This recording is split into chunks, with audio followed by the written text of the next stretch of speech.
बजा देलू।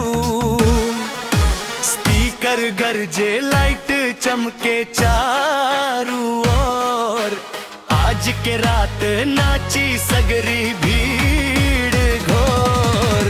धम धम बीट बाजे दिलवा धक धक, नाच जवान सब कदम करे धक धक। हाथ उठावा झूमो बार बार, डीजे रिमिक्स पे मचावा बवाल। रंग बिरंगी रोशनी सजल बा मैदान, संगी साथी सभे गावे के गान। ढोल के ताल पर बढ़े उत्साह, आज के पार्टी बनल सबसे खास। रातों मुस्कान चेहरा पर खुशी भरला रात, हर कोई झूमे ना रहे कवनो बात।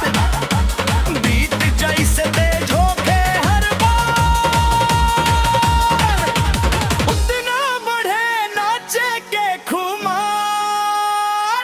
अंतराती जे बोले आव हाथ उठावा, पूरा मैदान एक साथ गूंजा।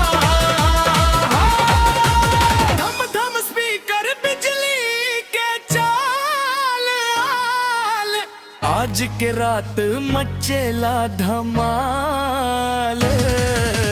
धम धम बीट बाजे दिलवा धक धक, नाच जवान सब कदम करे धक धक।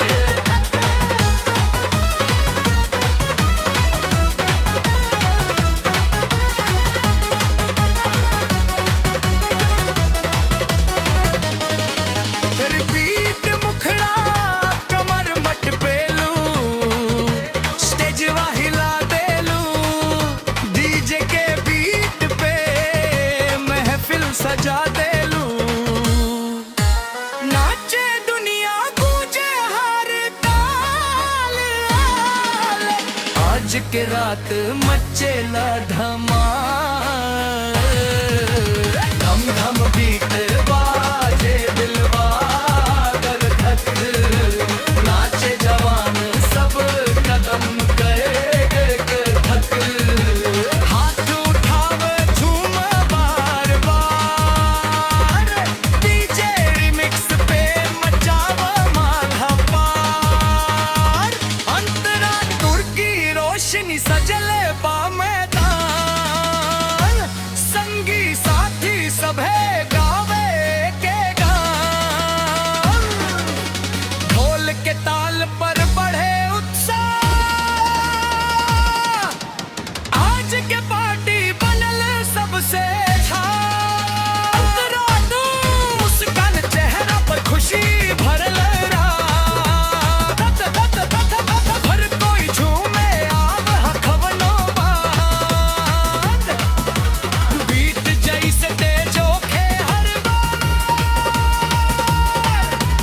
उतना बढ़े नाचे के खुमार। अंतराती जे बोले आव हाथ उठावा, पूरा मैदान एक साथ गूंजावा। धम धम स्पीकर बिजली के चाल आल, आज के रात मचेला धमाल।